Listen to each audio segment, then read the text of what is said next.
भागी जाए काल जागृत थाए उपादान જ્યારે ભાગી જાય કાળ જાગૃત થાય ઉપાદાન સાચું નિમિત્ત ભેગું થાય જાય મિલે આત્મજ્ઞાન સાચું નિમિત્ત ભેગું થાય ત્યારે મિલે આત્મજ્ઞાન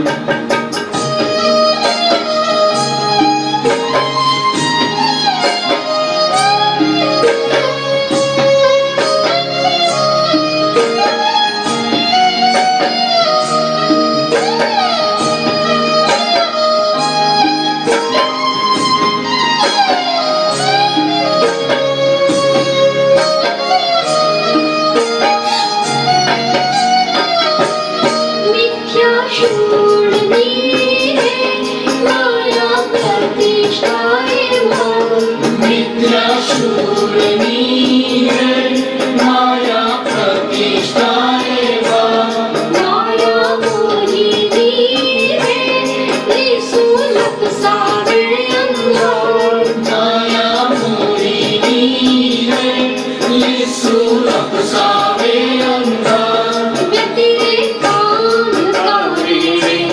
भावी भावे इंद्री जान व्यतिरेकांधकारे भावी भावे इंद्री जान तन्मय भाव धीरे लम्हे लेखांचित आधार तन्मय भावती है लमणे लेखा चित्राकार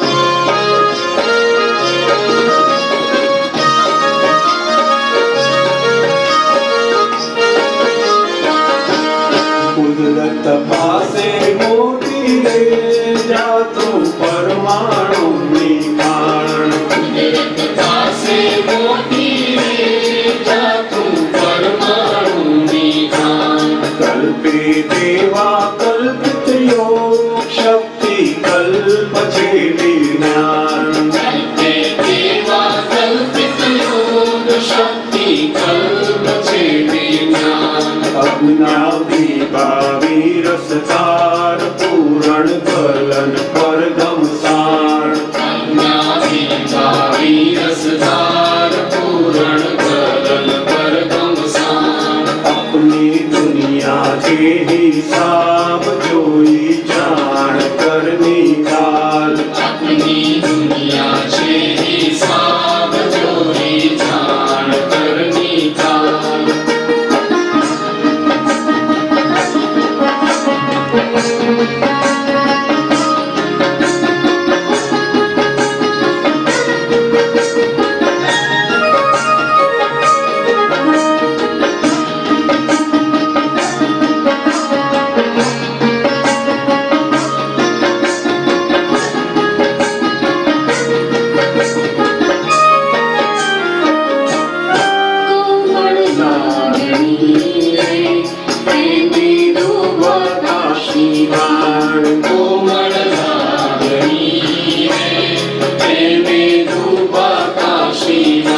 જૂની ખાવાની છે કાલ નારી આજે નવલી રે જૂની ખાવાની છે કાલ થશે ટ્રાન્સમિશન રે થિયેટર બદલી આપે કાર કાશે ટ્રાન્સમિશન રે ટ્રેડર બદલી આપે કાલ ગજબ કુદરતનું ટ્રેડિંગ મફત કપડા ફિટિંગ લાણ ગજબ કુદરતનું ટ્રેડિંગ મફત કપડા ફિટિંગ લાણ સિનિયર સિટીઝન નારે બંગલા બદલે કર્માકાર સિનિયર સિટીઝન નારે બંગલા બદલે કર્માકાર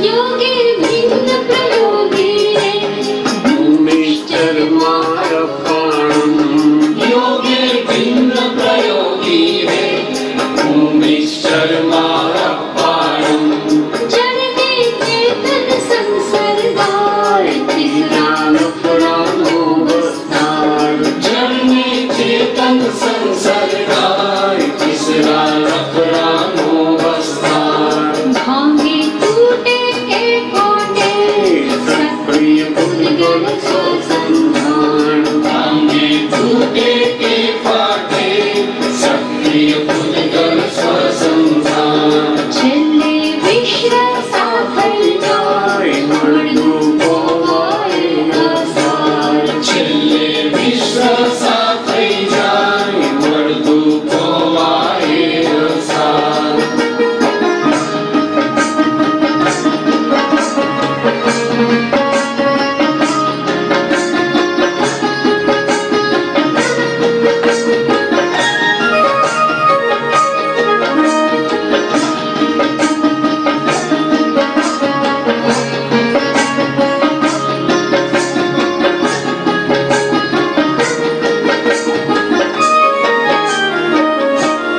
મૂર્તિ ફૂલની રે સુરભી ફેલાવો જીવના મૂર્તિ ફૂલની રે સુરભી ફેલાવો જીવના ખુશ્બુ અમૂર્ત રે પ્રગતિ ચેતન ઘન અવતાર ખુશ્બુ અમૂર્ત રે પ્રગતિ ચેતન ઘન અવતાર આજ્ઞા સ્વરના પાંચ જ રે દાદા સન્મુખ પ્રાગિત પ્યાર આજ્ઞા સંજ્ઞા પાંચ જ રે દાદા સન્મુખ પ્રાગિત પ્યાર સાચા વિજ્ઞાન રે છુડવે જન્મયા જંજાર સાચા વિજ્ઞાન રે છુડવે જન્મેના જંજાળ કાયા ફૂલની રે કિંતુ કરમાવે છે કાળ કાયા ફૂલની રે કિંતુ કરમાવે છે કાળ ફળને ડાળથી રે છૂટું પાડે અવાદાન ફળને ડાળથી રે છૂટું પાડે અવાદાન કાયા ફૂલની રે કિંતુ પરમાવે છે કાળ કાયા ફૂલની રે કિંતુ પરમાવે છે કાળ ફળને ડાળથી રે છૂટું પાડે અવાદાન ફળને ડાળથી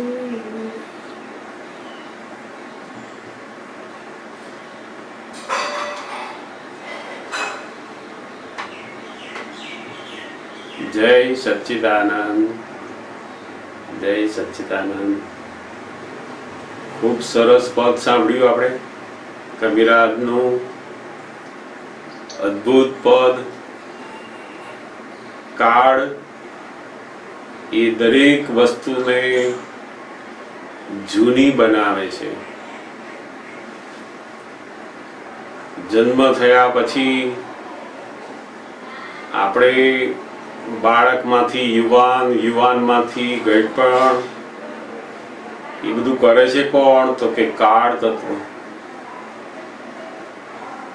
એ કાળ તત્વ દરેક વસ્તુને જૂની બનાવવું એ જ એનો ધર્મ. જેમ ફૂલ હોય પછી એને કોણ કર્માય છે? ઉગાડીએ છે તો આપણને એવી ભ્રાંતિ છે કે આપણે છોડ ઉગાડ્યો, આપણે ફૂલ ઉગાડ્યા, તો કે કર્માવે છે કોણ? તો કે છે કાળ કે છે. આપણને એવી ભ્રાંતિ છે કે આપણે ઉગાડીએ છીએ, એ પણ કાળ ઉગાડે છે, અને કાળ ઉગાડે છે ને પાછું કર્માવે છે પણ કાળ. એવી જ રીતના આપણું જે શરીર છે એ પણ આપણા કર્મના હિસાબે કાળ અહીંયા બધું ભેગું કરી આપ્યું છે. અને કાળ અને કુદરત કેટલું બધું એની અંદર કામ કરે છે.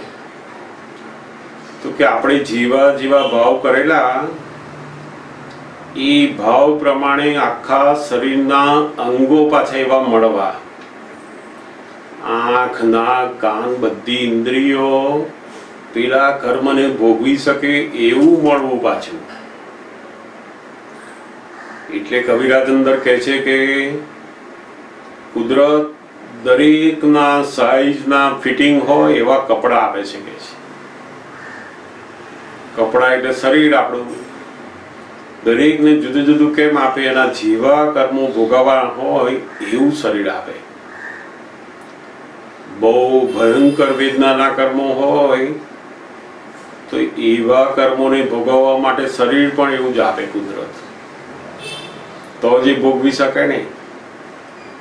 તો કુદરતની અંદર કેટલી બધા ગોઠવણીપૂર્વક છે કે આખું શરીર, એનું બધું ફિટિંગ, બધું ટાઈમિંગ, બધું એની અંદર ગોઠવાયેલું છે. અને જ્યારે આપણને કોઈ સમજ મળે છે સારી, અથવા આપણને આ જ્ઞાન મળ્યું પછી હવે આપણી આ જે શરીર છે, આપણું મન છે, આપણી જે વાણી છે, એ ફૂલની અંદરથી એવી રીતના રહીએ કે જેની સુગંધ બીજા લોકો માણી શકે. એ કરમાવાનું તો છે જ, પણ એ કરમાતા કરમાતા આપણી નજીક આવનારને આપણી જે સુવાસ છે, ખુશ્બુ છે, એની પાસે જાય તો બહુ જ મોટું સાર્થક કહેવાય છે. દાદા ભગવાન પોતે પણ મનુષ્ય રૂપે આવીને જીવ્યા, આપણા બધાની વચ્ચે રહ્યા, પણ એમની જે ખુશ્બુ છે એ લાખો અવતાર સુધી લોકો એને માણ્યા કરે છે. એટલે દાદા કહેતા ને કે અમારા મહાત્માઓની પણ ધીમે ધીમે અમારી આજ્ઞાની જે જાગૃતિ આવતી જશે એમ એના ફૂલમાંથી પણ બધી સુગંધ, સુવાસ ફેલાશે. અને એ સુવાસ આપણે જાતે ફેલાવી પડતી નથી, ફેલાય જ છે એની મેળે જ. અને જે એની મેળે જ સુવાસ ફેલાય એને દાદા ભગવાન જગત કલ્યાણ કહે છે. આ જગત કલ્યાણ એટલે શું? તો કે પોતાની જે સુવાસ છે, પોતાના વર્તન દ્વારા, પોતાના વિચારો દ્વારા, પોતાના ભાવ દ્વારા એ આપણી જોડે નજીક આવનારને સુગંધી ફેલાતી જ જાય, ફેલાતી જ જાય. એ જ જગત કલ્યાણ છે. એટલે બહુ જ અદ્ભુત પદ કબીરાજે આપણને આ કાળ નામનું જે તત્વ છે એ શું કરી રહ્યું છે એ આપણને ખૂબ સુંદર રીતે અંદર સમજાવ્યું છે. એમાં તમારામાંથી કોઈનો પ્રશ્ન હોય તો આપણે જરૂરથી પહેલા એ લઈએ.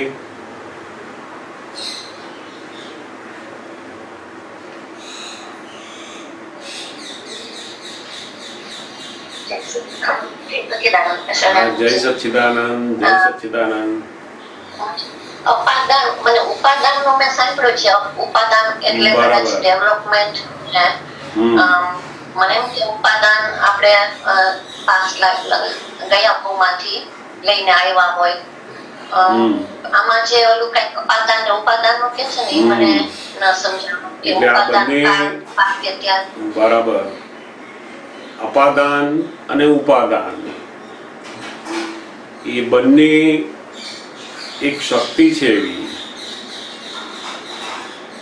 જેમ આંબાનું ઝાડ હોય અને એના ઉપરથી કેરી જ્યારે બરાબર એનો સમય થાય ને પાકે અને પછી એની મેળે જે પડે છે એ કેરી એના ઝાડની જોડે જે જોડેલી હોય એમાંથી છૂટી પડે તો કે એને છૂટી કોણ પાડે છે? આ તો કે અપાદાન નામની શક્તિ છે. અપાદાન શક્તિ એટલે શું? તો કે છૂટું પાડવું. અને એ છૂટું પાડવાની શક્તિ એ કાળના આધારે રહેલી છે. એટલે કે અપાદાન શક્તિ જેમ કાળનું પરિવર્તન થયા કરે છે એની મેળે જે ઝાડથી એ વસ્તુ છૂટી પડી જાય છે, એનું ફળ છે એ જુદું પડી જાય છે. અહંકાર એમ માને છે કે મેં એને છૂટું પાડ્યું, વાસ્તવમાં તો એનો કાળ પાક્યો હોય છે. ઝાડથી એ ફળ છૂટું પડવા માટેનો જે કાળ છે એ છૂટું પડવાનો જે કાળ છે એને અપાદાન શક્તિ કહી છે. એવું અજ્ઞાનનું પણ આપણામાંથી છૂટું પડવું અજ્ઞાન, એનું પણ અપાદાન થવું એનો કાળ પાકે ત્યારે થાય છે. જ્યાં સુધી કાળ ના પાક્યો હોય ત્યાં સુધી આપણને એવું નિમિત્ત પણ ભેગું ના થાય. જ્યારે એને બરાબર એવો અનુભવ થાય કે મારે હવે છૂટવું છે, અંદરથી એને સતત એવી ઝંખના શરૂ થાય, ત્યાર પછી પેલું અપાદાન એટલે કે અજ્ઞાનને પોતામાંથી છૂટું પાડવું એવો કાળ ભેગો થાય છે. આપણામાંથી અજ્ઞાન એ છૂટું પડે એવો કાળ ભેગો થવો. અને એ કોણ કરે? તો કે કાળ ભેગો થાય એટલે એની અપાદાન શક્તિ.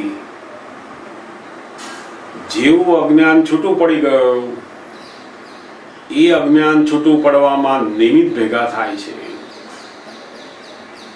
હવે જ્યાં સુધી એ કાળ પાકે નહીં ત્યાં સુધી અજ્ઞાન ખસેડવા માટેનું સાચું નિમિત્ત આપણને ભેગું થાય નહીં. અપાદાન એટલે છૂટું પાડવું. આપણામાંથી જે વસ્તુ છૂટી પડી જાય એ બધી અપાદાન શક્તિ કામ કરી રહી છે. અને ઉપાદાન જે શક્તિ છે એ આપણું ડેવલપમેન્ટ છે. કેટલાય જન્મોથી આપણે જે અનુભવ કરતા કરતા કરતા કરતા એમાં જે તારણ નીકળે કે આ તો આવું જ છે, આવું જ છે, આવું જ છે, એમ તારણ ભેગું થતા થતા થતા થતા એ ઉપાદાન સ્વરૂપે ખુલ્લું થાય છે. ઉપાદાન એટલે સૂઝ પડવી. જે બાબતની અંદર આપણું ઉપાદાન તૈયાર થયું હોય એમાં તરત આપણને સૂઝ પડે, સમજ પડે બધી. અને પેલું ઉપાદાન બરાબર તૈયાર ના હોય ને તો પેલું નિમિત્ત મળ્યું હોય પણ આપણને એની સૂઝ પડે નહીં, સમજ પડે નહીં આપણને. એટલે આ અપાદાન અને ઉપાદાન બંને શક્તિઓ છે. જ્યાં સુધી અપાદાન એટલે કે કાળ એવો પાકે નહીં ત્યાં સુધી અપાદાન એટલે કે આ બધા કર્મો છે, અજ્ઞાન છે, ખાલી પણ થાય નહીં. જેમ આપણે અત્યારે બધી ફાઇલો હોય તો આપણે તો હમણાં નિકાલ કરવો હોય પણ એ થાય નહીં કે છે. કેમ? તો કે પેલું કાળ તત્વ કામ કરે છે. જે ફાઇલો જેમ જેમ કાળ જશે એમ ઊભી થાય, આવશે, પાછું આપણે નિકાલ કરીશું એમ જશે.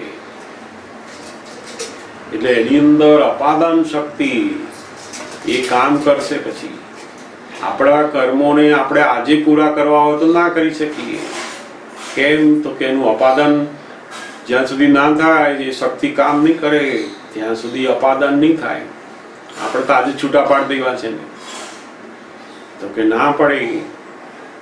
એ તો જેમ જેમ એનો કાળ પાકતો જશે એમ એ અપાદાન થતું જશે. અપાદાન એટલે છૂટું પડવું. કર્મોને છૂટા પાડે, અજ્ઞાનને છૂટા પાડે, આ બહાર બધા સંજોગોના વિયોગ થાય, બધું અપાદાન છે. બધા કોઈ આ ઝાડ ઉપરથી ફળ પાડતા નથી, એને નીચે પાડવાનું કોઈ કરતું નથી, તો કોણ પાડે છે? એને કે અપાદાન નામની શક્તિ પાડે છે. એવી રીતના આપણું અજ્ઞાનને પણ અપાદાન પાડે છે. સમજાયું ને? એટલે અપાદાન અને ઉપાદાન બંને શક્તિઓ છે અને એ કાળના અધીનના અંદર ચાલ્યા કરતું હોય છે. સમજાયું આપને? હા, સમજાયું. અને તો પછી અપાદાન ને અને કઈ દ્રવ્ય ક્ષેત્ર એટલે એ દ્રવ્ય ક્ષેત્ર કાળ ભાવ વાળું કાળ પાકે હા, એ ત્યારે અપાદાન શક્તિ કાળની જોડે જોડેલી શક્તિ છે આ. હા, અને એને કઈ કનેક્શન દ્રવ્ય ક્ષેત્ર બાકીનો દ્રવ્ય ક્ષેત્ર ના, કાળ એટલું ભાવ દ્રવ્ય એ તો છે જ, ક્ષેત્ર પણ છે, ભાવ પણ છે, પણ કાળ પાક્યો નથી એટલે પેલું છૂટું પડતું નથી. ઓકે, ખબર પડી ગઈ. એટલે ચારે ચાર તત્વમાં કાળ તત્વ એ બહુ અદ્ભુત કામ કરી રહ્યું છે. જ્યાં સુધી કાળ પાકે નહીં ત્યાં સુધી અપાદાન થાય નહીં. એટલે દાદા ભગવાન કહ્યું ને, અમે તો તમને મોક્ષ આપી દીધો હાથમાં, પણ ખરેખર તમે જે પરિણામી મોક્ષ છે ક્યારે થશે? તો કાળ પાકશે ત્યારે પછી આવે. જેમ જેમ તમે ફાઇલોના અપાદાન થતા જ જશે, થતા જ જશે, થતા જ જશે, એમ તમે મોક્ષ બાજુ જતા જાઓ છો. હવે કાળ તત્વ બાકી રહ્યું. અને જ્યાં સુધી એ કાળ તત્વ નો યોગ ના થાય ત્યાં સુધી આપણને એવા સાચા નિમિત્ત પણ ના ભેગા થાય. નિમિત્ત મળે બહુ. જેમ જ્ઞાની પુરુષ હજારો લોકોને મળતા હોય, પરંતુ જેનું અજ્ઞાન અપાદાન થવાની તૈયારીમાં હોય, એનો કાળ પાક્યો હોય, ખ્યાલ આવ્યો? એનું જે અજ્ઞાન છે, એનું જે કરતાપણું છે, એની જે રોંગ બિલીફ છે, એનું અપાદાન થવાનું હોય, એવો કાળ પાક્યો હોય, એવા લોકોને જ્યારે જ્ઞાની મળે છે ત્યારે નિમિત્ત તરીકે, જ્ઞાનીના નિમિત્ત તરીકે એને કામ લાગે છે. નહીં તો ઘણીવાર જ્ઞાની ભેગા થાય પણ પેલાનો કાળ પાક્યો ના હોય ત્યાં સુધી એ વેપારી તરીકે કામ લાગે, એ ફ્રેન્ડ તરીકે કામ લાગે, એ એમના સગા તરીકે કામ લાગે, કોઈ સારા માણસથી એવી રીતે કામ લાગે છે. જ્ઞાની તરીકે કામ નથી લાગતા એને. કારણ શું? તો કે એનું જે અપાદાન હજુ ઊભું થયું નથી, કાળ પાક્યો નથી, એનું અજ્ઞાનનું અપાદાન ઊભું થવું જોઈએ, એ કાળ પાક્યો નથી. એટલે જ્ઞાની એની અપાદાન કરાવે અજ્ઞાનનું તોય થાય નહીં, કારણ કે એનો કાળ પાક્યો નથી. એટલે નિમિત્ત આપણને સાચું ક્યારે ભેગું થાય? એનો કાળ પાકે ત્યારે. એ કાળ વગર તો નિમિત્તે કામ ના કરે આપણને. એટલે આ કાળનું એટલું બધું ઇમ્પોર્ટન્સ છે, અને એ આપણને દાદા ભગવાને આખી વ્યવસ્થિતની આજ્ઞાની અંદર એ મૂકી દીધું છે બધું. આપણને જે આ વ્યવસ્થિતની આજ્ઞા આપી છે એની અંદર આ દ્રવ્ય, ક્ષેત્ર, કાળ અને ભાવ ચારે અંદર મૂકી દીધા છે.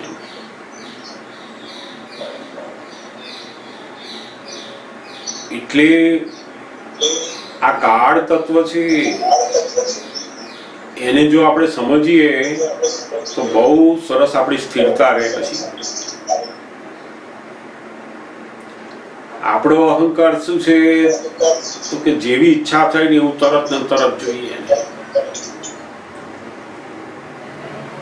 પણ વાસ્તવમાં એવું બની શકે નહીં. એનું કારણ શું છે તો કે કાળ નામનું તત્વ બાકી રહે છે. તમારી પાસે દ્રવ્ય છે, જગ્યા છે, ક્ષેત્ર છે, અને આપણો ભાવ પણ છે, તો ભેગું ના થાય. જ્યાં સુધી પેલું કાળ તત્વ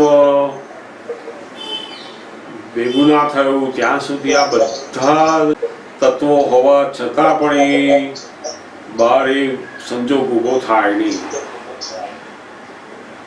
સમજાયું? એટલે આ કાળ તત્વનું એટલું બધું મહાત્મ્ય છે.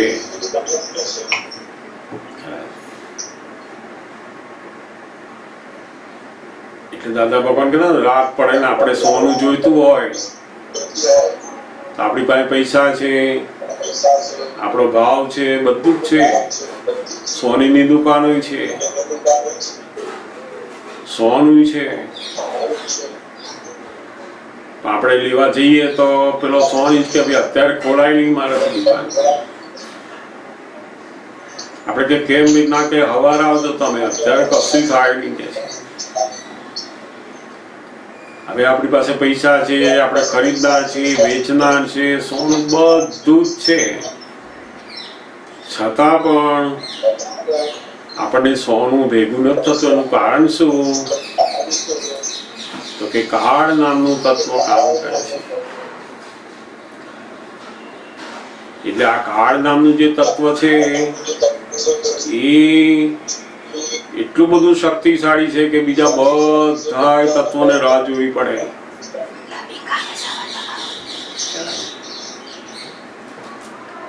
જેમ જેમ બરાબર બીજા લોકોને આવે છે, બીજા લોકોને આવે છે. ડબલિંગ આવે છે. એક મિનિટ હો.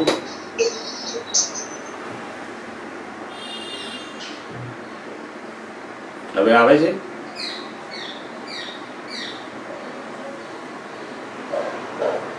હવે પડઘા સંભળાય છે?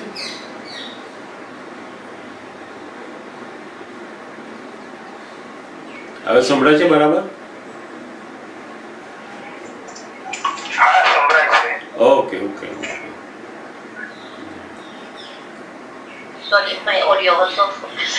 ના ના, ઘણી વાર બે વાત સંભળાતા હોય એટલે બહુ સાંભળવામાં મજા ના આવે પછી આપણને.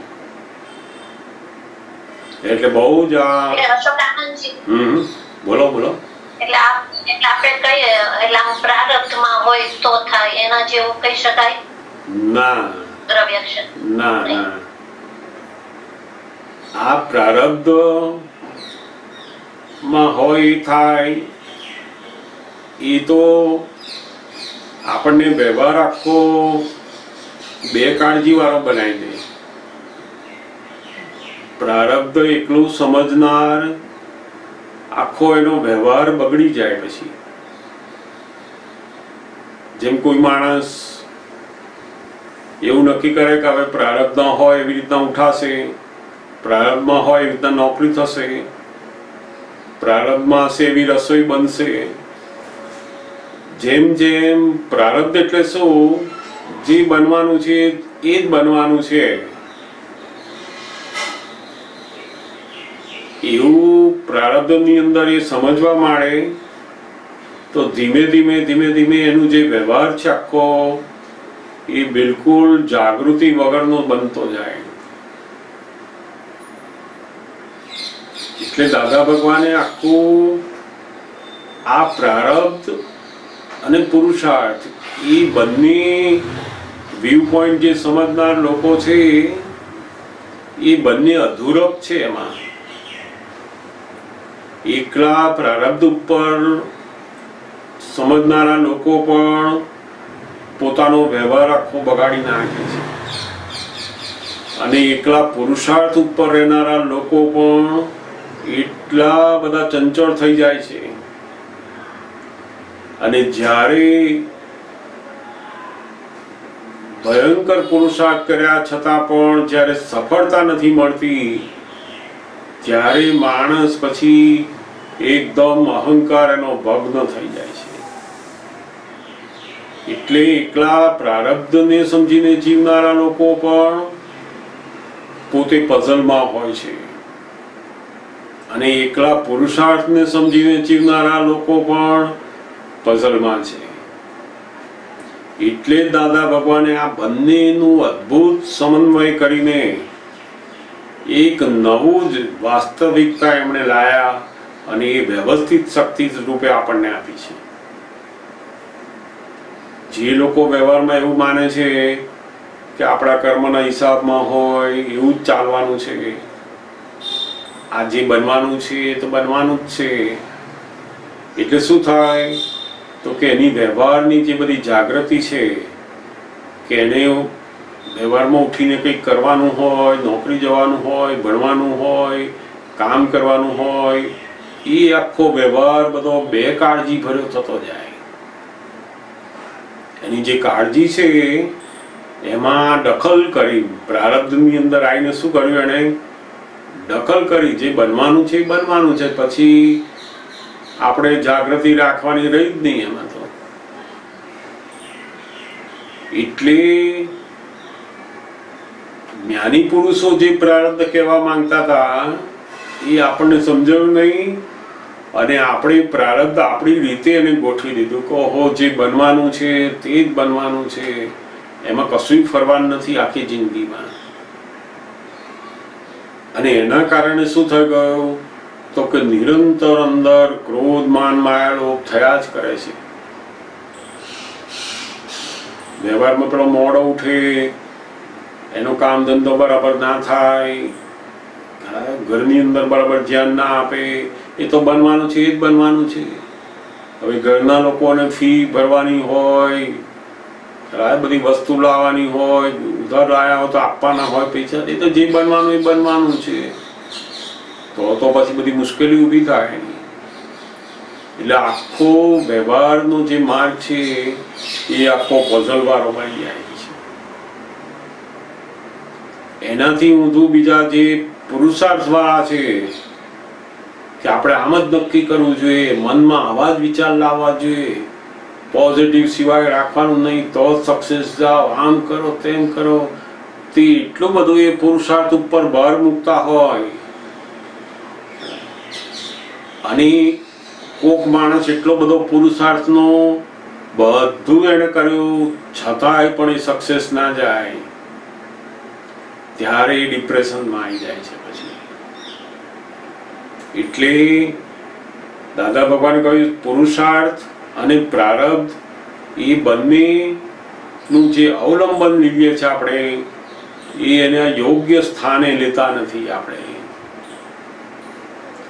માણસે કોઈ પણ કાર્ય કરતા પહેલા પ્રારબ્ધને કોઈ દિવસ યાદ કરવું નહીં જોઈએ.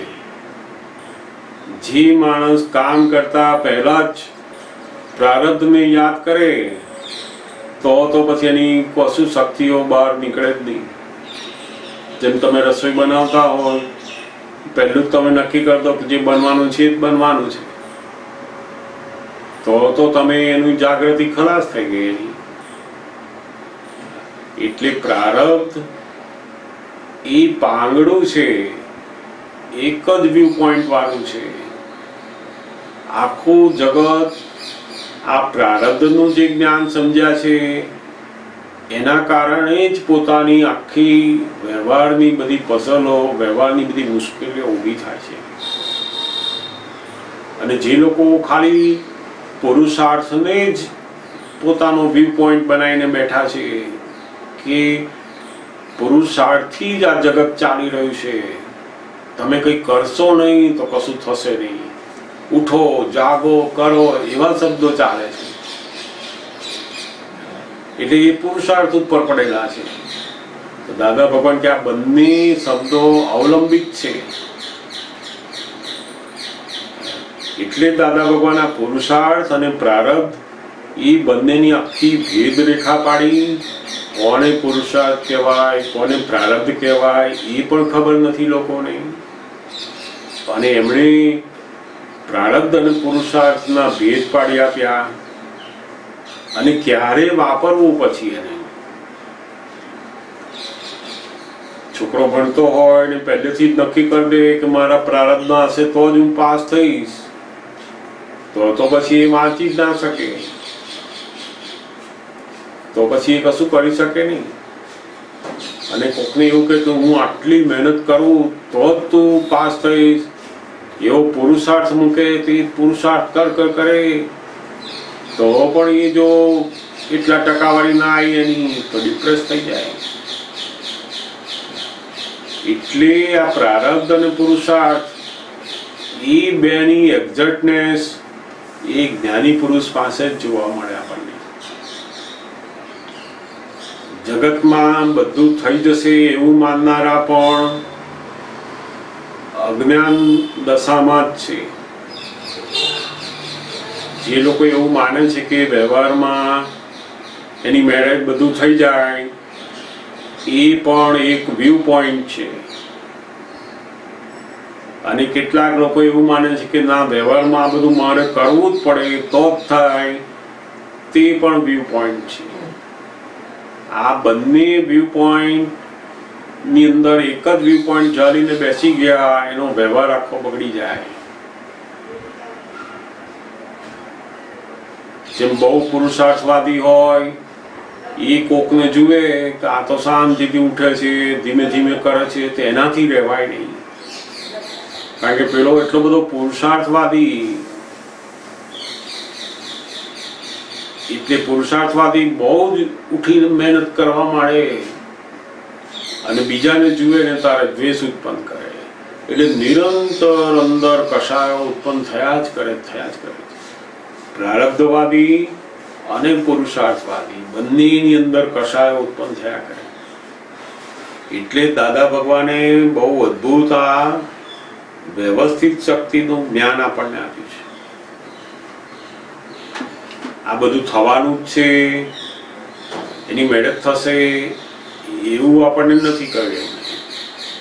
આપણને એવું કહ્યું છે કે તમારે આ ટ્રેનની અંદર કાચના ગ્લાસ લઈને જતા હો તો સાચવીને ધીમે રહીને જાઓ, એને સાચવો.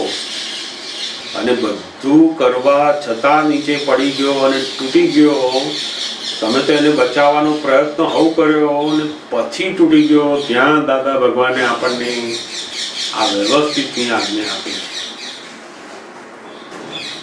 આપણે પહેલેથી જ નક્કી કરીએ કે આ ગ્લાસ છે હવે તો તૂટવાના છે તો તૂટશે, પ્રારબ્ધમાં હશે એવું થશે, તો એની જાગૃતિ ખલાસ થઈ ગઈ કહેવાય. પછી એને ધ્યાન રાખવાનું રહ્યું જ નહીં. તો કે ના, ધ્યાન રાખવાનું, બધું જ કરવાનું, અને છતાં પડ્યા અને તૂટ્યા ત્યાર પછી આ વ્યવસ્થિતનું જ્ઞાનનો ઉપયોગ થાય છે. એટલે બહુ જે લોકો એવું માને છે કે પ્રારબ્ધમાં જે બનવાનું છે એ જ બનવાનું છે, એને પણ જ્ઞાની અજ્ઞાન જ કહે છે. અને બીજા લોકો એવા માનનારા છે કે મારા કર્યા વગર થાય નહીં, એ જ્ઞાની કે અજ્ઞાન છે.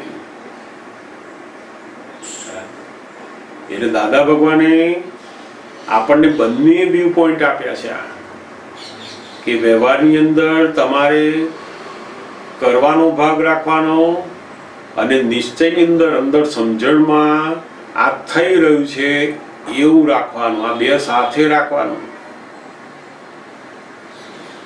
વ્યવહારની અંદર શું રાખવાનું? તો કે આ કરવું પડે છે, કરવાનું છે, નોકરી કરવાની છે, રસોઈ બનાવવાની છે, અમને મળવાનું છે, ફોન કરવાનો છે, જે વસ્તુ તમારે ફાઇલ સ્વરૂપે કરવાની છે. પણ એ કરતી વખતે અંદર શું રાખવાનું છે? તો કે અંદર હું કરું છું એ કાઢવાનું છે. આ મેં રસોઈ બનાવી, મેં નોકરી કરી, હું ફલાણાને મળ્યો, મેં અમને સારું કરી આપ્યું, મેં અમની જિંદગી સરસ બનાવી, હું બધાનું ચલાવું છું, મારા વગર તમને ચાલે. એ કરતા ભાવનું જે અંદર હતું એ કાઢીને ત્યાં વ્યવસ્થિત મૂકવાનું છે. આપણે કોઈ જગ્યાએ ગયા અને મંદિરની અંદર ગયા અને ત્યાં બૂટ ચંપલ કાઢતા હોઈએ તો આપણે આમ એવા મૂકીને જઈએ કે જેને લઈ જાય, કશો વાંધો નહીં. પ્રારબ્ધમાં હશે તો લઈ જશે, નહીં તો નહીં લઈ જાય. તો એની વ્યવહારની અંદર માન્ય ના કહેવાય. વ્યવહાર શું કે છે? તો કે તમે એવી રીતના સારી રીતે મૂકો, એની જગ્યા ઉપર મૂકો, બધું વ્યવસ્થિત મૂકો. અને આપણે દર્શન કરવા ગયા અને પાછા આવ્યા અને પછી આપણને ના મળ્યા અને જતા રહ્યા ત્યારે વ્યવસ્થિત સમજાય છે. એટલે આ પ્રારબ્ધ અને પુરુષાર્થ એ બંનેની અંદર અનંત કર્મો બંધાય છે પોતાના. જ્યારે વ્યવસ્થિત આપણને સંપૂર્ણ અકર્તા બનાવે છે અને બરાબર એક્ઝેક્ટ સમયે જે કાળની અંદર આપણે જ્યાં વ્યવસ્થિત સમજવાનું છે ત્યાં જ એને સમજવાનું છે. દાદા ભગવાન બહુ સુંદર એક વાત પણ કરતા કે આપણે વ્યવસ્થિતની ઉપર બેસવાનું નહીં, આપણા ઉપર વ્યવસ્થિતને બેસાડવાનું. જેમ પ્રારબ્ધ છે એ ક્યારે આપણે થઈ ગયું પ્રારબ્ધમાં છે એવું આપણે પ્રારબ્ધ ઉપર બેસી ગયા. બનવાનું છે તો પછી તમારે કશું કરવાની જરૂર જ ના રહી નહીં. તો પછી આપણે કહીએ કે જે બનવાનું છે તો પછી ચિંતા કેમ કરવાની રહી? તો કે ના, અંદર તો એ ચિંતા કરે છે પાછો. એટલે એને આ જે બનવાનું છે એ તો બોલે છે ખાલી, પણ વાસ્તવમાં એ જ્ઞાન ઉપર એને શ્રદ્ધા છે જ નહીં. નહીં તો પછી ચિંતા જ ના થાય એની. અને કેટલાક માણસો એવા હોય, એમની પ્રકૃતિ એવી હોય કે જે એકદમ બેફિકર વાળી બની ગઈ છે. આ વ્યવહારની અંદર કોઈ પણ જાતની જવાબદારીની અંદર જાગૃતિ જ નથી. એવા માણસો એ પ્રારબ્ધમાં બેસી જાય, તેથી કરીને જ્ઞાન નથી. એ તો ભયંકર અજ્ઞાનમાં બેસી ગયા. એટલી બધી બેફિકરી આજ થઈ ગઈ કે જાણે એવો થવાનું છે થશે બસ. તે હમણાં 2 દિવસ જો એમને ખાવાનું ના મળે ને તો પછી બધું ખબર પડે. આમ બધું બોલે જે થવાનું એ જ થાય, તમારે બહુ ચિંતા નહીં કરવી. કેટલાક માણસ હોય બહુ કોણ બધી ધંધાની મહેનત કરે, નોકરીમાં બધું પૂછપરછ કરવાની, બધું આમ મહેનત કરવાનું કોને ભાવે? કેટલાક માણસો એવું પ્રકૃતિ ના હોય, આળસુ એકદમ. આપણને તો જે ભગવાન આપ્યું છે એ કમાઓ, પણ એમાં તમારે જે વ્યવહારની અંદર જરૂર છે એવું બધું કરતા જવાનું. આજના સમયની અંદર જે જરૂરિયાત છે, આપણી નોકરી રહેવાની હશે તો રહેશે, ના રહે તો કશું, એ તો પ્રારબ્ધના અધીન છે. એવું નહીં, તમે બરાબર સારી રીતે નોકરી કરો, તમને જેને રાખ્યા છે એને બરાબર કામ આપો, એ તમારો ફરજ છે તમારી. એટલે ત્યાં આગળ આખું આ વ્યવહારનું જે અવલંબન છે એ શું થાય તો કે એની અંદર પ્રારબ્ધ આપણને આખો વ્યવહાર ડિસ્ટર્બ કરી નાખે છે અને એના લીધે આપણી જોડે રહેનાર માણસોને પણ એટલા બધા કશાય ઉત્પન્ન કરે અને એટલે આ પ્રારબ્ધ એ એવું અવલંબન છે કે જે આપણો વ્યવહારનો નિકાલ કરતું નથી અને પુરુષાર્થ પણ એવું છે. વાસ્તવમાં આ પુરુષાર્થ અને પ્રારબ્ધ એ બેયનું અવલંબન ખોટું અવલંબન છે આપણને.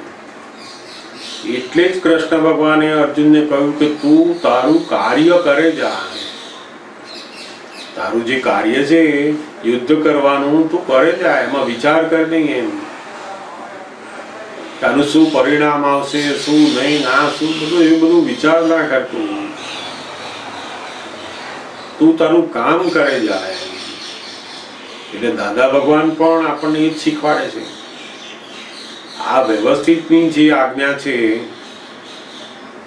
એ આખો વ્યવહારને બિલકુલ બ્રેક મારવાની નહીં. આપણે વ્યવસ્થિત અગાઉથી સમજી જઈએ,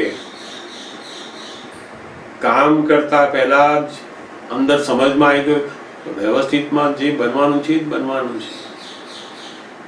ધીમે ધીમે વ્યવસ્થિત આપણને બેફિકર વાળું કરતું જશે.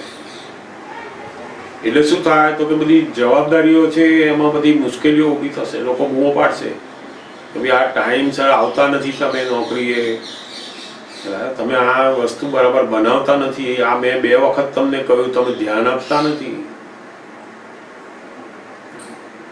એટલે આપણે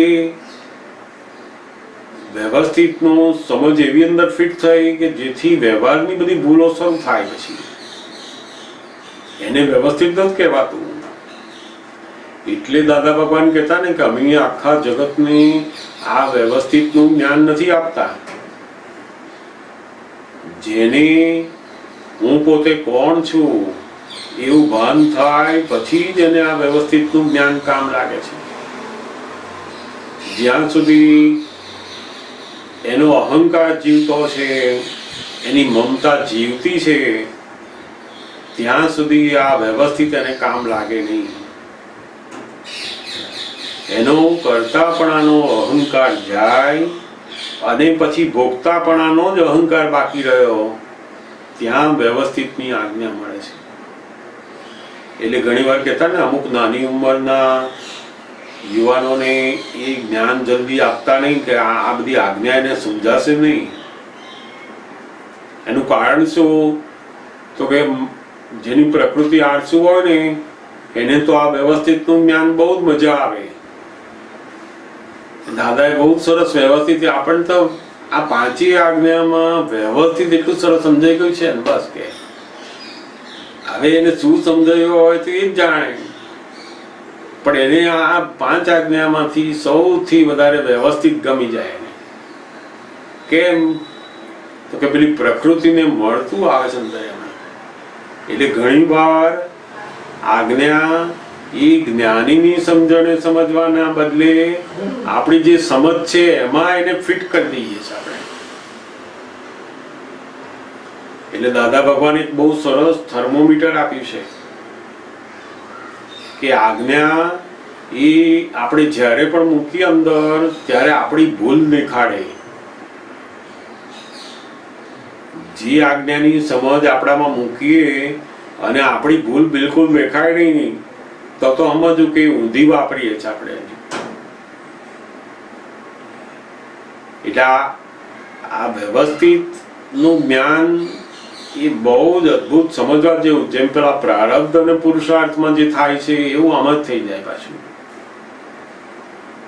આપણું વ્યવસ્થિતમાં હશે તો બધું થશે. બસ તે કશું મહેનત જ ના કરે. ખિસ્સામાંથી રૂપિયા આપીએ છીએ આપણે, તારે ગણીને આપીએ કે એમને આપી દઈએ છીએ, વ્યવસ્થિતમાં નીકળે એટલે આપી દો.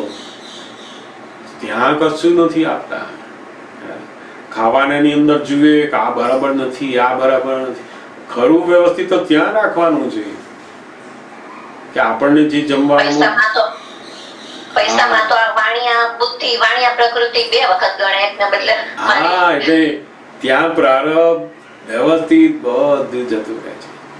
એટલે આપણી પ્રકૃતિ, જેની જેવી પ્રકૃતિ છે ને, એ પ્રકૃતિને અનુરૂપ આપણે જ્ઞાનીની જે દ્રષ્ટિઓ બધી વસ્તુઓને ફિટ કરી દઈએ છીએ આપણે. એટલે દાદા ઘણી વાર કહેતા ને કે અમારી આજ્ઞા એ અમારી દ્રષ્ટિ મુજબ તમે સમજીને પછી એમાં આવવાનું, તો તમે આજ્ઞાનો બરાબર ઉપયોગ કરતા થાવ છો.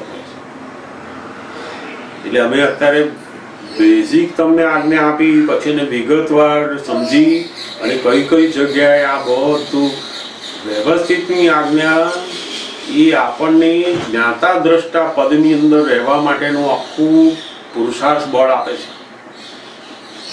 આ ફાઇલ નંબર 1 ની અંદર મારે કરવાનું છે એ ભાગ આખો ખલાસ થઈ ગયો.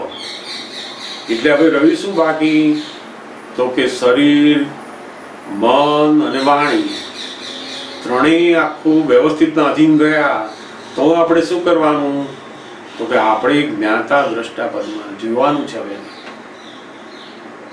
પહેલા આપણને હતું કે મારે વિચારવાનું, મારે બોલવાનું, મારે આવું કરવાનું, એમાંથી આપણે બહાર આવી ગયા.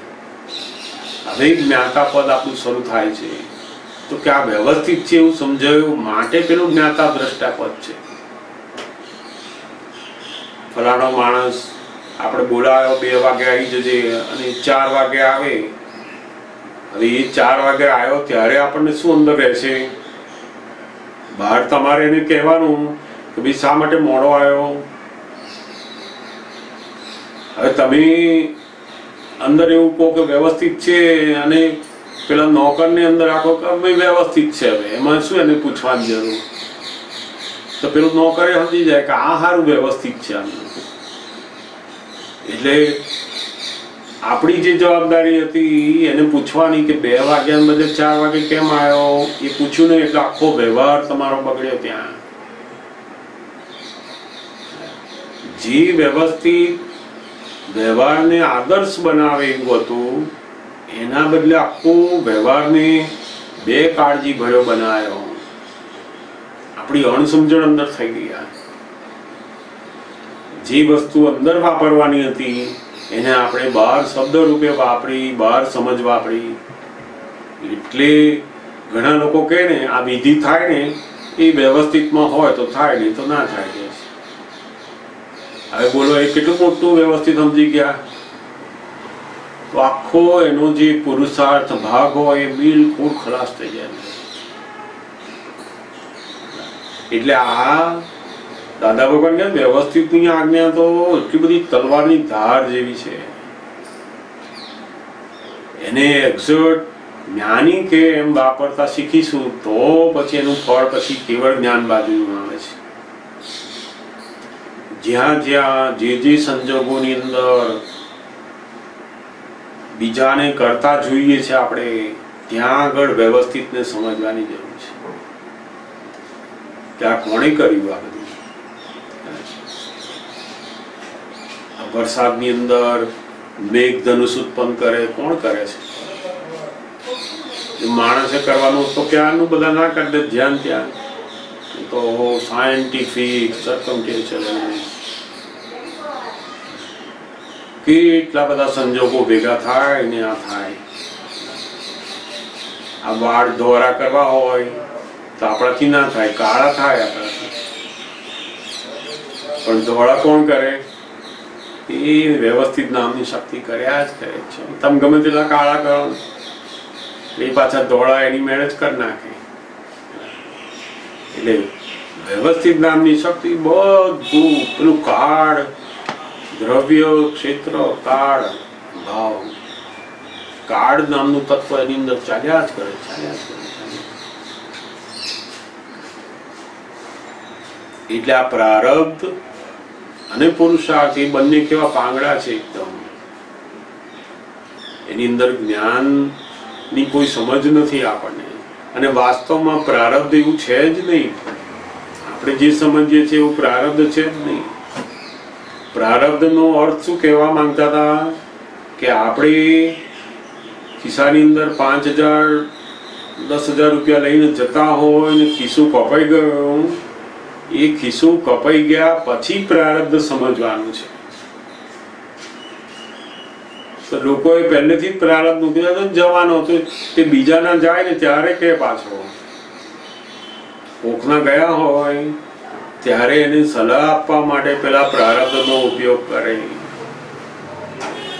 કે એવું નહીં, તમારે તમારા જાય અને પછી તમે કોકના ઉપર ક્લેશ કરો, કકરાટ કરો ઘરે આવીને, એ ના થાય એના માટે આ પ્રારબ્ધ વાપરવાનું. એ વખતે એને પ્રારબ્ધ રહે નહીં. એટલે દાદા ભગવાને આ જે વ્યવસ્થિત શક્તિ કરતા છે એ એમની એટલી બધી અદ્ભુત મોટામાં મોટી શોધ છે. આ જેમ આ જીરો જે છે, જીરો એની સૌથી મોટી શોધ ભારતની અંદર થયેલી છે. જીરોની શોધ એ ભારતે કરેલી છે. એ બહુ મહાન શોધ છે ને એ શોધ પછી જ બધું આખું મેથેમેટિક્સ,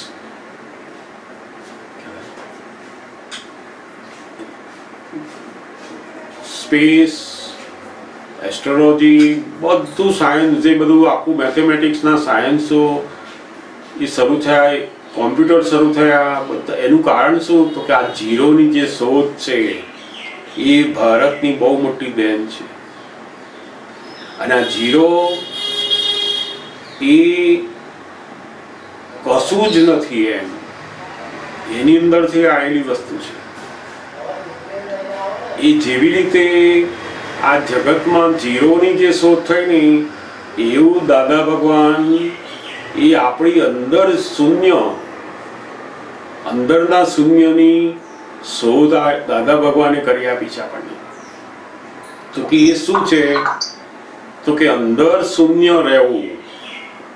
આપણા મનની અંદર કોઈ પણ સંજોગોની અંદર કોઈ પણ જાતનો પ્રશ્ન ઊભો થયો એટલે એકડો શરૂ થયો કહેવાય. આણે આવું કેમ કર્યું, આવું કેમ બોલ્યા, આવો કેમ વિચાર આવે છે, એ જેવું કર્યું, અથવા તો મેં અમને મદદ કરી છતાં એમણે કેમ મારું ઊંધું કર્યું, મને આવું કરતું છતાંય કેમ આવું કર્યું. જ્યાં જ્યાં આપણે ન્યાય જોઈએ છે ત્યાં આગળ આપણા મનની અંદર એકડો કરીએ છીએ આપણે. અને એ એકડામાંથી શૂન્યમાં જવું હોય તો આ વ્યવસ્થિતનો ઉપયોગ કરવો પડે. આ વ્યવસ્થિત કરતા છે. જેવું વ્યવસ્થિત કરતા સમજાયું કે આપણે પેલો એકડો થતો તો એના બદલે શૂન્યમાં ગયા એટલે બધી સંખ્યા જીરો થતા થતા થતા થતા નીલ થઈ ગયો અંદર. અને જે અંદર નીલ થયું એને દાદા ભગવાન મોક્ષ કહે છે. એને જ સાચી શાંતિ, સાચો આનંદ એને જ કહે છે. મનની અંદર બિલકુલ કોઈ પણ જાતના પ્રશ્નો પડી રહ્યા જ નથી. નિરંતર સમાધાન વર્તે છે, એ જ મોક્ષ છે. એટલે દાદા ભગવાને બહુ અદ્ભુત આ જીરોની શોધ અંદર કરી આપી છે આપણને. બધી બહાર જે શોધ થયેલી હતી એ પણ ભારતની બહુ મોટી શોધ હતી, પણ દાદા ભગવાને આપણને આ અંદર જીરો થાય એવી શોધ કરી આપી છે. એકડો માણીએ તો પછી બીજા મીંડાઓ બધી સંખ્યાઓ બધું ચાલે ને. એકડો જ ના માણીએ તો. એટલે આ વ્યવસ્થિતની આજ્ઞા શું કરે છે તો કે કોઈ પણ બાહ્ય સંજોગો ગમતા ઊભા થાય કે ના ગમતા ઊભા થાય, બંનેની અંદર આપણને નિરંતર સમાધાન વર્તે અંદર. એ આ વ્યવસ્થિતની આજ્ઞાથી. એટલે આજ્ઞા એ આપણને જે જ્ઞાન મળ્યું છે એને રક્ષણ કરનારી આ આજ્ઞા છે. જ્ઞાન તો બીજ છે, પણ સૌથી મોટી વસ્તુ કઈ છે તો કે આજ્ઞા. 5 આજ્ઞા છે એ આ બીજનું રક્ષણ કરશે. આપણને જે જ્ઞાન મળેલું છે એ જ્ઞાનને ધીમે ધીમે ધીમે ધીમે આપણું શુદ્ધાત્મા સ્વરૂપને મોટું વધારશે. પણ જો આજ્ઞાનું જાગૃતિ ના રહી બધી તો પાછા હતા એવા ને એવા. એટલે દાદા ભગવાને આખું અક્રમ વિજ્ઞાનમાં સૌથી મોટો ભાર આ એક જ બાબત ઉપર મૂકે છે કે અમારી આજ્ઞાને વધારે સમજો, એનો અભ્યાસ કરો, દાદા ભગવાન પાસે શક્તિ માંગો અને જોડે જોડે અભ્યાસ કરો. એટલે શું? તો કે હું એવું નથી કહેતો કે 100% પાડો, 80% પાડો, 70% પાડો, 60% પાડો, તો પણ અમે 100% ગણીશું. આખા દિવસના કલાક 2 કલાક તો પાડો. અને જો એટલું થયું તો ધીમે ધીમે 2 કલાકના 3 કલાક 4 કલાક એમ કરતા કરતા તમારા જીવનની દરેક ક્રિયાઓમાં આજ્ઞા પછી વણાઈ જશે. જો તમે અભ્યાસ કરશો તો. રોજ આપણે સવાર ઉઠીને કહીએ કે હે દાદા ભગવાન, મને 5 આજ્ઞામાં રહેવાની શક્તિ આપો, શક્તિ આપો. 5 વાર બોલી ગયા, 10 વાર બોલી ગયા, પછી પાછા જેવા હતા તેવા ને તેવા. એ અભ્યાસની અંદર મૂકવાની જરૂર છે. તમે શક્તિ માંગી પછી હવે એનો અભ્યાસ મૂકો કે ભાઈ સવારથી તમે આ કઈ કઈ જગ્યાએ વ્યવસ્થિતની આજ્ઞા રહી, શુદ્ધાત્મા જોવાની આજ્ઞા રહી, એનો અભ્યાસ શરૂ કરો. અને આખો દિવસ કદાચ ના રહે તો 2 કલાક કરો, તો પછી એનું પરિણામ આવતા આવતા શરૂ થશે. પછી સમજાયું ને? એટલે આપણે વ્યવસ્થિત છે એવું એના ઉપર બેસી જવાનું નહીં. આપણે સવારે કોઈ જગ્યાએ જવાનું હોય, કોઈએ બોલાયા હોય, હવે એ તો ત્યાં જઈએ બધા 10 વાગે શરૂ કરે છે. એટલે આપણે તો ઘરેથી પછી 11 વાગે નીકળીએ. એટલે પેલા લોકો કે આમને તો ઠેકાણું જ નથી. વ્યવહારમાં લોકો શું કે આ ભાઈ તો કઈ ઠેકાણું નથી, ટાઈમનું ઠેકાણું નથી, કશું કામનું ઠેકાણું. તે બધા કંટાળે. એટલે આખો જે વ્યવહાર છે એ કેવો બનતો જાય? તો કે લોકો કહે કે ભાઈ આ બધું બરાબર નથી. આવું કેવું જ્ઞાન? આપણું જ્ઞાન તો કેવું છે? તો કે વ્યવહાર સંપૂર્ણ જાગૃતિ સાથે ચાલે અને બિલકુલ અંદર ક્રોધમાન માયેલો કશાયો થાય નહીં, એવું સમજાય ને? એટલે આ પ્રારબ્ધ એ અવલંબન એવું છે કે આપણો આખું વ્યવહાર બગાડી નાખે. આ વ્યવસ્થિત ને બરાબર સમજવાની જરૂર છે. ધીમે ધીમે ધીમે ધીમે જેમ જેમ આપણે એના વિશે વધારે સમજતા જઈશું એમ એ સમજાતું જશે. વ્યવસ્થિત એ કામ કરે જ જાઓ. આપણે હોટલમાં ગયા અને આપણે બધા બેઠા છે અને કોકનાથી કપ રકાવી પડ્યા અને તૂટી ગયા, તો આપણે પેલો કે ભાઈ આ પૈસા ભરો અને તમે આટલા કપ રકાવી તૂટી ગયા. આપણે કહીએ તો વ્યવસ્થિત છે, મેં કઈ તોડ્યા છે. તો પેલો કઈ આપણને છોડી દે? તો કે ના, વ્યવહારની અંદર તમારે વ્યવસ્થિત છે એવું સમજવાનું અંદર રાખવાનું, પણ વ્યવહારમાં તેને પૈસા આપવા પડે. ભાઈ તમારાથી જ તૂટ્યા છે એવું રાખવું પડે. હવે આપણે એને લાખ સમજાવીએ તો એ ના સમજે. એટલે જે જગ્યાએ વ્યવહારની અંદર આપણે કરીએ છીએ એવું રાખવાનું છે ત્યાં એવું રાખવાનું, પણ સમજવાનું શું અંદરથી? તો કે વ્યવસ્થિત એ તોડ્યા છે. એટલે કોઈના ઉપર આપણે કશાય ભાવ ઉત્પન્ન ના થાય, કોઈને કર્તા તરીકે ના જોઈએ, એના માટે છે. આપણા ઘરમાં કામવાળા હોય, ગમે તેમ કામ કરતા હોય, એ તો વ્યવસ્થિત છે. તો પેલાને સારું પડી જાય તો કે આ સારું વ્યવસ્થિત રાખે છે.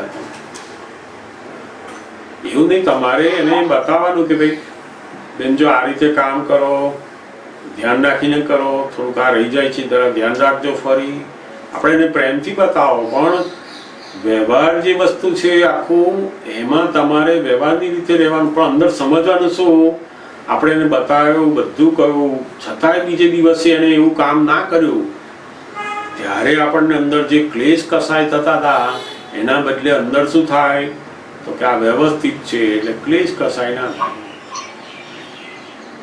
પણ વ્યવહારની અંદર તો એને જે આપણે કરતા હોય એવું જ રાખવાનું બધું. સમજાય ને? કોકને આપણે પૈસા આપ્યા અને એ પાછા ના આપતા હોય તો આપણે કહીએ કે વ્યવસ્થિત છે, હવે તો આપશે, એમ ના આપવા હશે તો ઘરવાળા કહે કે ભાઈ તમે પૈસા બધાને આપો છો, લઈ આવતા જ છો જ નહીં, અને ઘરમાં તો બધો હિસાબ માંગો છો. એટલે હવે ત્યાં માંગવા જવાનું આવે ને એને ગમતું ના હોય ત્યાં વ્યવસ્થિત રાખે. આપણને જ્યાં આપણી અનુકૂળતા, આપણા ઈગોને જે ગમતી વસ્તુ છે એમાં આપણે વ્યવસ્થિત મૂકીએ છીએ. એવું નહીં કે ત્યાં આગળ આપણે ઉઘરાણી જવાનું, માંગવાનું અને બરાબર માંગવાનું માંગતી રીતે, છતાંય બધું કર્યું પછી ના મળ્યા ને એમનો આવવું પડ્યું કે તો સમજવાનું કે હવે વ્યવસ્થિત છે. પણ ઘરેથી જ ના નીકળે તો વ્યવસ્થિત ના જ નહીં કહેવાય. 8 વાગ્યાની બસ હોય ને ઘરેથી જ 8:30 નીકળે અને વ્યવસ્થિતમાં 8ની બસ ના મળી આજે તમને, અરે ભાઈ તું ઉઠ્યો જ નહીં, ગયો જ નહીં, તારે 8 વાગ્યાનું બસ પકડવી નથી એવું જ્ઞાન પહેલા તે અંદર મૂકી દીધું કે મને મળવાની હશે તો મળશે, મારું વ્યવસ્થિત હશે તો થશે. એના કારણે આખો વ્યવહાર પેલો 2 કાળજી વાળો બનતો ગયો. સમજાય ને? અમારા લોકોના જીવનમાં પણ આવી બધી ઘટનાઓ બનતા એમાં વ્યવસ્થિત સમજાતું ગયું. પછી એક બહુ મોટો પ્રસંગ અમને લોકોને પણ બનેલો. પહેલી જ વખત જ્યારે આપતપુત્રોને અમેરિકા જવાનું હતું, એ સમયે તો અમેરિકા જવું એટલે ઓહો કેટલું બધું એમ, અને એના માટેની તૈયારીઓ આમ તે બધું એટલું બધું કરેલું અમે લોકોએ. કોઈ કામ કે ને બધી જાતના બધા કાગળિયા આમ તે બધું એટલી બધી દોડધામ કરેલી, બધું જાતનું બધું કરેલું. અને એ બધું કર્યા પછી એની ટિકિટો અને વિઝા 3 દેશના બધું આવી ગયેલું.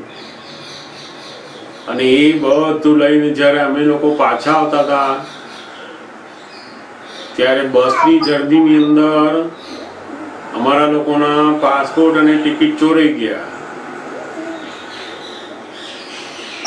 બધું 3 મહિના સુધી મહેનત કરેલી, બરાબર રાત દાડો, અને એ બધું બલ્ક આમ લઈને આવ્યા અને જાણે હવે બસ શાંતિ, હવે કંઈ કરવાનું રહ્યું નહીં હવે. અને 15 દિવસ પછી હવે સત્સંગ માટે ત્યાં જવાનું છે બધું. અને બધા મહાત્માઓ દરેક જગ્યાએ પાછા સત્સંગ રાખે કે હવે આપતપુત્રો જઈ રહ્યા છે એટલે બધા વિદાય સમારંભ કર્યા કરે, બધા શુભેચ્છાઓ આપે.